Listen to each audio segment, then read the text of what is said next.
কবি রবীন্দ্রনাথ ঠাকুরের লেখা কবিতা ৫ নং। মা গো, আমায় ছুটি দিতে বল, সকাল থেকে পড়েছি যে মেলা।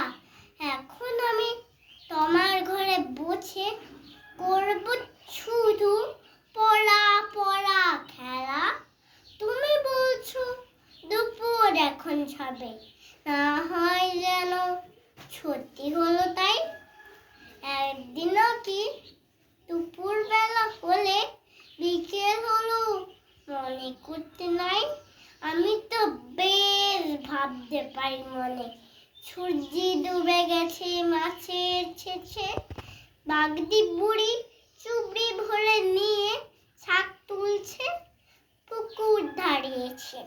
আধার হলো মাদার গাছের তলা, কালি হয়ে এলো দিঘির জল।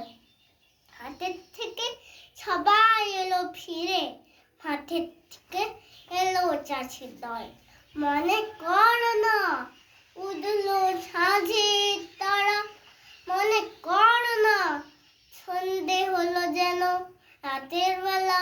দুপুর যদি হয় দুপুর বেলা, রাত হবে না কেন? নমস্কার।